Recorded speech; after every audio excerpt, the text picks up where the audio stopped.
7 ستمبر 1974 کی legislative assembly of the Pakistan میں رسول پاک صلی اللہ علیہ وسلم کی ختم نبوت سے وفاداری کے طور پہ حضور پاک علیہ الصلوۃ والسلام کے دشمن قادیانیوں کو آئینی طور پہ کافر اقلیت قرار دیا گیا تھا۔ اسی وجہ سے مسلمانان عالم خصوصاً مسلمانان پاکستان 7 ستمبر کے دن کو یوم فتح تحفظ ختم نبوت کے طور پہ مناتے ہیں۔ آپ کے اور ہمارے اکابر بزرگ سفید ریش حضرات اس بات سے واقف ہے کہ عقیدہ ختم نبوت کے قانون سازی کے لیے کتنی قربانیاں دینی پڑی تھی۔ شاید بچوں اور بوڑھوں میں اور جوانوں اور عورتوں میں کوئی کان ایسا ہو جو امیر شریعت سے واقف نہ ہو۔ امیر شریعت سید عطا اللہ شاہ بخاری رحمۃ اللہ علیہ کا ڈنکا آج بھی گونجتا ہے۔ رسول اللہ صلی اللہ علیہ وسلم کی اولاد ہیں، آل نبی ہیں، اولاد علی ہیں، اور ان کی رگوں میں حضور پاک علیہ السلام اور حضرت علی المرتضیٰ کا خون دوڑتا ہے۔ حضرت عطا اللہ شاہ بخاری رحمۃ اللہ علیہ نے ختم نبوت کے تحفظ پر پوری زندگی یوں لگائی کہ حج اور عمرہ نہ کر سکے، پوری زندگی نہ حج کا سفر کر سکے ہیں اور نہ عمرے کا، اور خود کہتے تھے کہ میں کس منہ سے رسول اللہ صلی اللہ علیہ وسلم کی قبر اقدس پہ جا کر حاضری دے کر سلام پیش کروں گا؟ یہاں ملک میں حضور پاک کی ختم نبوت کا انکار ہو رہا ہے تو میرا ضمیر مجھے حضور کے سامنا کرنے کی اجازت نہیں دیتا۔ یہ ان کی ایک ایمانی طاقت تھی۔ اللہ اس کی قبر پہ کروڑوں اربوں رحمتیں نازل فرمائے۔ 10,000 مسلمان نوجوان شہید ہوئے تھے، لاہور کی گلیوں اور نالیوں میں ان کے خون تک کو بہا گیا تھا، لیکن ختم نبوت کا آئین میں قانون سازی نہ ہو سکی۔ 1974 میں اللہ پاک نے 7 ستمبر کا وہ دن لایا جب علماء کرام طاقت میں تھے، قومی اسمبلی کے ممبر تھے، اور وہاں پر حکومت وقت کے ساتھ یہ بات طے کر کے کہ قادیانیوں کو صفائی کا موقع دیا جائے، انہیں بلائیں۔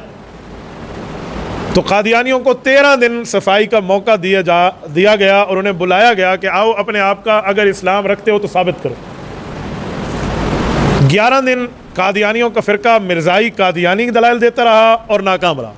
اور آخری 2 دن قادیانیوں کا ایک فرقہ ہے لاہوری گروپ، وہ دلائل دیتا رہا اور وہ ناکام رہا۔ 13 دنوں میں ان لوگوں نے اپنے آپ کے اسلام کی الف کو بھی ثابت نہیں کیا۔ دعویٰ قادیانیوں کا یہ تھا کہ ہم مسلمان ہیں، ہم حضور پاک کے صدقے مرزا قادیانی کو نبی مانتے ہیں، حضور کے صدقے۔ بدماشی وہ جو سر چڑھ کے بولے، یعنی رسول اللہ کے فرمان، ختم نبوت کے احادیث، ختم نبوت کے لیے آیات، صحابہ کرام اہل بیت عظام کا اتفاق، پوری امت مسلمہ کا اجماع نظر نہیں آتا۔ حضور پاک علیہ السلام کے نام پہ جھوٹا دعویٰ کر کے کہ حضور کے صدقے مرزا صاحب نبی بنے، اس کی عبادتیں اللہ کو پسند آ گئی ہیں۔ اور ظالموں، اس کی عبادتیں پسند آ گئی ہیں۔ ابو بکر صدیق کی عبادت اللہ کو پسند نہیں تھی، جس کے لیے جبرائیل اس جیسا لباس پہن کے آئے جو ابو بکر پہنے۔ عمر فاروق رضی اللہ عنہ کی کوئی عبادت اللہ کو پسند نہیں تھی، جس کے لیے فرمایا اگر ختم نبوت نہ ہوتی تو عمر حضور کے بعد نبی ہوتے۔ عثمان ذو النورین رضی اللہ تعالیٰ عنہ کی کوئی عبادت نعوذ باللہ رب العزت کو محبوب نہیں تھی کہ جس کو نبی بنایا جائے، جس کے لیے فرمایا گیا کہ اللہ کے فرشتے اس سے شرم اور حیا کرتے ہیں۔ سیدنا حیدر کرار رضی اللہ عنہ، جن کی نسبتیں یہ ہیں کہ جن کی بیوی جنت کی عورتوں کی سردار، جن کے بچے جنت کے نوجوانوں کے سردار، اور جن کا گھر رسول اللہ جنت میں اپنے گھر کے پڑوس میں دیکھ کر آئے، اس کی کوئی عبادت مقبول نہیں ہے کہ اللہ رب العزت اسے نبی بنا دے۔ اور امت مسلمہ میں کوئی ولی اللہ، کوئی اللہ والا نہیں گزرا۔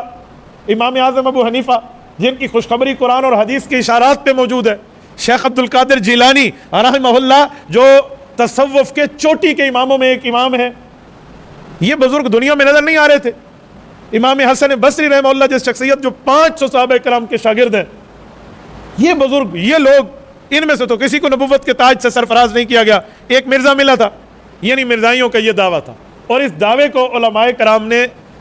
قومی اسمبلی کے فلور پر ایسے اڑایا جیسے فٹ بال کو اڑایا جاتا ہے چٹیل میدان میں۔ اور یہ 7 ستمبر 1974 کا دن تھا جب legislative assembly of the Pakistan نے قانون پاس کیا، آئین میں ترمیم کی، اور آئین کا اس بات کو حصہ بنا دیا گیا کہ مسلمان کا معنی جیسے عقیدہ توحید کے معنی بغیر پورا نہیں ہو سکتا، ویسے حضور پاک کو آخری نبی معنی بغیر بھی مسلمانی کا دعویٰ پورا نہیں ہو سکتا۔ اسلام تو پہلے اس بات کا قائل و فاعل تھا، لیکن ہمارے ملک میں اس دھرتی پر سب سے پہلے یہ قانون جو پاس ہوا ہے وہ 1974 میں ہوا، اور پھر اس کے بعد مسلم ممالک، جن میں عرب ممالک، خلیجی ممالک، باقی جتنے دنیا کے ممالک ہیں، انہوں نے یہ قانون پاس کیے، سب نے کیے کہ مسلمانی کا معنی عقیدہ ختم نبوت کا اقرار ہے، اس کے بغیر اسلام مکمل نہیں ہے۔ تو میں نے سوچا کہ میں آج نوجوان نسل کو اس پر تھوڑی آگاہی دوں۔ ہمارے بزرگوں کو تو پتہ ہے، لیکن ہمارے نوجوان اس بات سے ناواقف ہیں کہ ختم نبوت کے لیے قربانیاں کیا لگی تھیں۔ حضرت مولانا مفتی محمود اللہ اس کی قبر پہ کروڑوں اربوں رحمتیں نازل فرمائے، یہ تمام مسلمانوں کی طرف سے بڑے تھے قومی اسمبلی میں، اور ان کی قیادت میں دیوبندی، بریلوی، اہل حدیث سارے علماء ان کے ساتھ متفق تھے، کسی مسئلے پر ان سے اس مسئلے پر کوئی اختلاف نہیں ہے کہ حضرت آپ نے ختم نبوت کے تحفظ کی جنگ لڑنی ہے، ہم سارے آپ کے ساتھی ہیں۔ اور قادیانیوں کی طرف سے مرزا ناصر، مرزا قادیانی کا پوتا آیا تھا، اور مرزا قادیانی کا پوتا آ کر اس نے قادیانیت کو ڈیفینڈ کیا تھا، اور ایک ڈاکٹر پتہ نہیں عبد الکریم وغیرہ اس طرح نام تھا، وہ قادیانیوں کے لاہوری گروپ کا بڑا تھا اور یہ قادیانیت کی وکالت کر رہا تھا۔ ان کی گفتگو 13 دن کی اسمبلی کی کاروائی پوری 5 جلدوں میں چھپ چکی ہے۔ آپ عقیدہ ختم نبوت پہ پڑھنا چاہیں نا، وہاں 13 دن میں جو قادیانیوں نے کہا، جو مسلمانوں نے جواب دیا، جو حکومت وقت نے باتیں کی، اور جو یہ حضور پاک کے دشمن اور خدا کے دشمن ذلیل اور خوار ہوئے، ان کی پوری رودات 5 جلدوں میں چھپ چکی ہے، اور اس کا نام ہے 1974 کی لیجسلیٹو اسمبلی میں قومی اسمبلی نے کیا کارروائی کی تھی ختم نبوت کے بارے میں۔ انٹرنیٹ پر بھی موجود ہے اور پرنٹ شکل میں بھی، کتاب کی شکل میں بھی آ چکی ہے۔ آپ وہاں دیکھیں قادیانیوں نے دعوے کیسے کیے ہیں، جھوٹ کیسے بولے ہیں، اور اس جھوٹ کا پردہ کیسے چاک ہوا ہے۔ مفتی محمود رحمۃ اللہ علیہ فرماتے ہیں کہ جب قادیانیوں کا بڑا آیا نا قومی اسمبلی میں مسلمانوں سے بات کرنے، اس وقت کے جو سربراہ مملکت تھے جناب ذوالفقار علی بھٹو،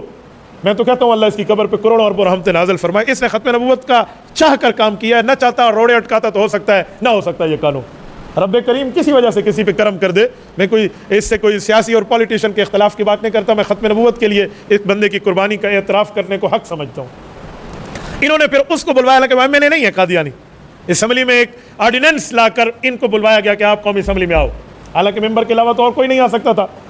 جب یہ آئے تو حضرت مفتی صاحب فرماتے ہیں کہ ان کی شکل دیکھ کے بڑے بڑے لوگ دنگ رہ گئے کہ یار مسلمانوں میں مفتی محمود اور یہ سارے مولوی مل کے اس کو کافر کہتے ہیں، کیوں؟ اس کی شکل کیسے تھی؟ وہ قادیانی سر پہ سفید پگڑی پہن کے آیا تھا، سفید کرتے میں آیا تھا، اور قرآن شریف کو ادھر لٹکائے ہوئے آیا تھا، اور کلمہ طیبہ پی پٹی ماتھے پہ بالکل باندھ کر آیا تھا، اور حضور پاک کے نام پہ صلی اللہ علیہ وسلم بڑے طریقے سے کہتا، حضور کے نام پہ یوں درود پاک پڑھتا، اور صحابہ کرام کے نام پہ رضی اللہ عنہم، اور اس طرح، اور بڑی عقیدت و احترام سے بات کرتا آیات اور حدیث کے تحت۔ حضرت مفتی صاحب رحمۃ اللہ علیہ فرماتے ہیں میں نے اس وقت دل میں اللہ سے کہا میرے مولا بظاہر اگر شکل دیکھے تو یہ تو مسلمانوں کا بڑا لگ رہا ہے، یہ لوگ سادے لوگ ہیں، دیندار اتنے نہیں ہیں، قومی اسمبلی کے ممبر ہیں، ان کے سامنے ہم کیسے بنوائیں گے کہ یہ رسول اللہ کی ختم نبوت کے تاج کا دشمن ہے۔ تو بہرحال کہتے ہیں 13 دن اگر کارروائی چلی ہے نا تو 13 دن یہ بھی رات کو مسلح پر اور دن میں اسمبلی پر بیٹھے ہیں، اور انہوں نے بھی دلیل کی دنیا میں بات منوائی کہ قادیانی اور کفر وہاں سے ذلیل و خوار ہو کے نکلا ہے، اور صرف وہاں سے نہیں، مبارکباد کے مستحق ہیں اہلیان پاکستان کے، ہمارے ملک سے بھی نکل چکے ہیں، یہیں سے نکلا نا، اس کو پناہ کسی اور نے نہیں دی، سیدھا اپنے ابو انگریز کے پاس انگلینڈ میں جا کے ان کو پناہ ملی ہے، سیدھا وہاں گئے ہیں جن کے خود کاشتہ پودے ہیں۔ تو میرے دوستو یہ ہمارے تمام علماء کرام کی محنتیں تھیں، اور قومی اسمبلی میں قادیانیت سے 1 to 1 گفتگو تھی، اور سمجھایا گیا تھا، اس دن میں بتایا گیا کہ اسلام کیا ہے اور مسلمانیت کیا ہے۔ بڑے جھوٹ بولے گئے تھے۔ ہمارے یہاں ایک بزرگ تھے، ہمارے مربی حضرت عظیم مجاہد صاحب، اللہ اس کی قبر پہ کروڑوں اربوں رحمتیں نازل فرمائے، ڈی اے خان کے ایک نامی گرامی نام ہے،